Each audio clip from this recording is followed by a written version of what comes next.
بسم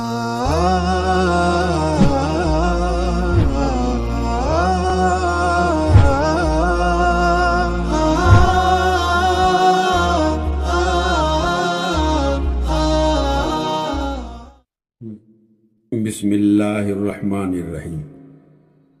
گزشتہ سے پیوستہ۔ پہلا مرحلہ، کاوش تبلیغ۔ خفیہ دعوت کے 3 سال۔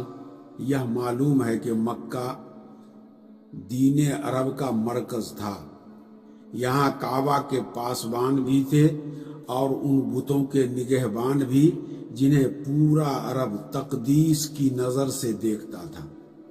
اس لیے کسی دور افتادہ مقام کی بنسبت مکہ میں مقصد اصلاح تک رسائی ذرا زیادہ دشوار تھی۔ یہاں ایسی عزیمت درکار تھی جسے مصائب و مشکلات کے جھٹکے اپنی جگہ سے ہلا نہ سکیں۔ اس کیفیت کے پیش نظر حکمت کا تقاضا تھا کہ پہلے پہل دعوت و تبلیغ کا کام پس پردہ انجام دیا جائے تاکہ اہل مکہ کے سامنے اچانک ایک ہیجان خیز صورتحال نہ آ جائے۔ اولین راہ روان اسلام۔ یہ بالکل فطری بات تھی کہ رسول اللہ صلی اللہ علیہ وسلم سب سے پہلے ان لوگوں پر اسلام پیش کرتے جن سے آپ صلی اللہ علیہ وسلم کا گہرا ربط و تعلق تھا، یعنی اپنے گھر کے لوگوں اور دوستوں پر۔ چنانچہ آپ صلی اللہ علیہ وسلم نے سب سے پہلے انہی کو دعوت دی۔ اس طرح آپ صلی اللہ علیہ وسلم نے ابتدا میں اپنی جان پہچان کے ان لوگوں کو حق کی طرف بلایا جن کے چہروں پر آپ صلی اللہ علیہ وسلم بھلائی کے آثار دیکھ چکے تھے اور یہ جان چکے تھے کہ وہ حق اور خیر کو پسند کرتے ہیں۔ آپ صلی اللہ علیہ وسلم کے صدق و صلاح سے واقف ہیں۔ پھر آپ صلی اللہ علیہ وسلم نے جنہیں اسلام کی دعوت دی ان میں سے ایک ایسی جماعت نے جسے کبھی بھی رسول اللہ صلی اللہ علیہ وسلم کی عظمت، جلالت نفس اور سچائی پر شبہ نہ گزرا تھا۔ آپ صلی اللہ علیہ وسلم کی دعوت قبول کر لی۔ یہ اسلامی تاریخ میں سابقین اولین کے وصف سے مشہور ہیں۔ ان میں سر فہرست آپ صلی اللہ علیہ وسلم کی بیوی ام المومنین حضرت خدیجہ بنت خویلد رضی اللہ تعالی عنہا، آپ صلی اللہ علیہ وسلم کے آزاد کردہ غلام حضرت زید بن حارثہ رضی اللہ عنہ ابن شرجیل کلبی، آپ صلی اللہ علیہ وسلم کے چچیرے بھائی حضرت علی رضی اللہ تعالی عنہ ابن ابی طالب، جو ابھی آپ صلی اللہ علیہ وسلم کی کفالت میں بچے تھے، اور آپ صلی اللہ علیہ وسلم کے یار غار حضرت ابو بکر صدیق رضی اللہ عنہ ہیں۔ یہ سب کے سب پہلے ہی دن مسلمان ہو گئے تھے۔ اس کے بعد ابو بکر رضی اللہ عنہ اسلام کی تبلیغ میں سرگرم ہو گئے۔ وہ بڑے ہر دل عزیز، نرم خو، پسندیدہ خصائل کے حامل، با اخلاق اور دریا دل انسان تھے۔ ان کے پاس ان کی مروت، دور اندیشی، تجارت اور حسن صحبت کی وجہ سے لوگوں کی آمد و رفت لگی رہتی تھی۔ چنانچہ انہوں نے اپنے پاس آنے جانے والوں، اٹھنے بیٹھنے والوں میں سے جس کو قابل اعتماد پایا اسے اب اسلام کی دعوت دینی شروع کر دی۔ ان کی کوشش سے حضرت عثمان رضی اللہ تعالی عنہ، حضرت زبیر رضی اللہ تعالی عنہ، حضرت عبد الرحمن ابن عوف رضی اللہ تعالی عنہ، حضرت سعد ابن ابی وقاص رضی اللہ تعالی عنہ اور حضرت طلحہ ابن عبید اللہ رضی اللہ عنہ مسلمان ہوئے۔ یہ بزرگ اسلام کا ہراول دستہ تھے۔ شروع میں جو لوگ اسلام لائے انہی میں حضرت بلال حبشی رضی اللہ عنہ بھی ہیں۔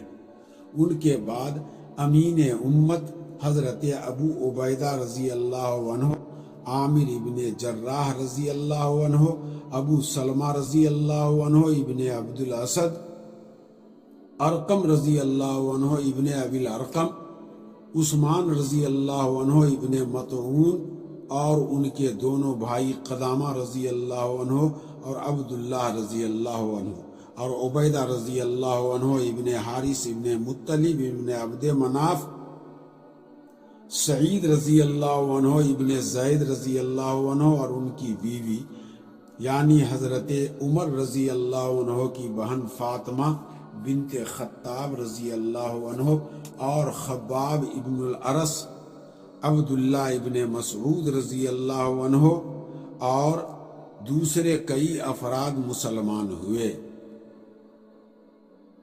یہ لوگ مجموعی طور پر قریش کے تمام شاخوں سے تعلق رکھتے تھے۔ ابن حشام نے ان کی تعداد 40 سے زیادہ بتائی ہے، لیکن ان میں سے بعض کو سابقین اولین میں شمار کرنا محل نظر ہے۔ ابن اسحاق کا بیان ہے کہ اس کے بعد مرد اور عورتیں اسلام میں جماعت در جماعت داخل ہوئے، یہاں تک کہ مکہ میں اسلام کا ذکر پھیل گیا اور لوگوں میں اس کا چرچا ہو گیا۔ یہ لوگ چھپ چھپا کر مسلمان ہوئے تھے اور رسول اللہ صلی اللہ علیہ وسلم بھی چھپ چھپا کر ہی ان کی رہنمائی اور دینی تعلیم کے لیے ان کے ساتھ جمع ہوتے تھے، کیونکہ تبلیغ کا کام ابھی تک انفرادی طور پر پس پردہ چل رہا تھا۔ ادھر سورہ مدثر کی ابتدائی آیات کے بعد وحی کی آمد پر پورے تسلسل اور گرم رفتاری کے ساتھ جاری تھی۔ اس دور میں چھوٹی چھوٹی آیتیں نازل ہو رہی تھی۔ ان آیتوں کا خاتمہ یکساں قسم کے بڑے پرکشش الفاظ پر ہوتا تھا اور ان میں بڑی سکون بخش جاذب قلب نغمگی ہوتی تھی، جو اس پرسکون اور رقت آمیز فضا کے عین مطابق ہوتی تھی۔ پھر ان آیتوں میں تزکیہ نفس کی خوبیاں اور آلائش دنیا میں لت پت ہونے کی برائیاں بیان کی جاتی تھیں، اور جنت و جہنم کا نقشہ اس طرح کھینچا جاتا تھا کہ گویا وہ آنکھوں کے سامنے ہیں۔ یہ آیتیں اہل ایمان کو اس وقت کے انسانی معاشرے سے بالکل الگ ایک دوسری ہی فضا کی سیر کراتی تھی۔ نماز ابتداءً جو کچھ نازل ہوا اسی میں نماز کا حکم بھی تھا۔ مقاتل ابن سلیمان کہتے ہیں کہ اللہ تعالی نے ابتدائے اسلام میں 2 رکعت صبح اور 2 رکعت شام کی نماز فرض کی، کیونکہ اللہ تعالی کا ارشاد ہے وَسَبِّحْ بِحَمْدِ رَبِّكَ بِالْعَشِيِّ وَالْإِبْكَارِ۔ ترجمہ: صبح اور شام اپنے رب کی حمد کے ساتھ اس کی تسبیح کرو۔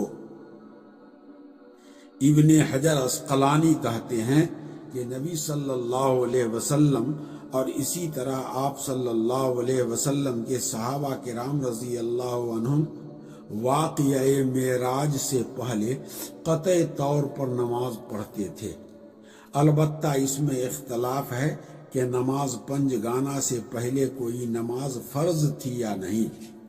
کچھ لوگ کہتے ہیں کہ سورج کے طلوع اور غروب ہونے سے پہلے ایک ایک نماز فرض تھی۔ حارث رضی اللہ عنہ ابن اسامہ نے ابن لہیعہ کے طریق سے موصولاً حضرت زید ابن حارثہ رضی اللہ عنہ سے یہ حدیث روایت کی ہے کہ رسول اللہ صلی اللہ علیہ وسلم پر ابتداءً جب وحی آئی تو آپ صلی اللہ علیہ وسلم کے پاس حضرت جبرائیل علیہ السلام تشریف لائے اور آپ صلی اللہ علیہ وسلم کو وضو کا طریقہ سکھایا۔ جب وضو سے فارغ ہوئے تو ایک چلو پانی لے کر شرمگاہ پر چھینٹا مارا۔ ابن ماجہ نے بھی اس مفہوم کی حدیث روایت کی ہے۔ برا رضی اللہ عنہ ابن عازب اور ابن عباس رضی اللہ عنہما سے بھی اسی طرح کی حدیث مروی ہے۔ ابن عباس رضی اللہ عنہما کی حدیث میں یہ بھی مذکور ہے کہ نماز اولین فرائض میں سے تھی۔ ابن حشام کا بیان ہے کہ نبی اکرم صلی اللہ علیہ وسلم اور صحابہ کرام نماز کے وقت گھاٹیوں میں چلے جاتے تھے اور اپنی قوم سے چھپ کر نمازیں پڑھتے تھے۔ ایک بار ابو طالب نے نبی صلی اللہ علیہ وسلم اور حضرت علی رضی اللہ عنہ کو نماز پڑھتے دیکھ لیا۔ پوچھا اور حقیقت معلوم ہوئی تو کہا اس پر برقرار رہیں۔ قریش کو اجمالی خبر۔ مختلف واقعات سے ظاہر ہے کہ اس مرحلے میں تبلیغ کا کام اگرچہ انفرادی طور پر چھپ چھپا کر کیا جا رہا تھا، لیکن قریش کو اس کی سن گن لگ چکی تھی۔ البتہ انہوں نے اسے قابل توجہ نہ سمجھا۔ محمد غزالی رحمۃ اللہ علیہ لکھتے ہیں کہ یہ خبریں قریش کو پہنچ چکی تھیں، لیکن قریش نے انہیں کوئی اہمیت نہ دی۔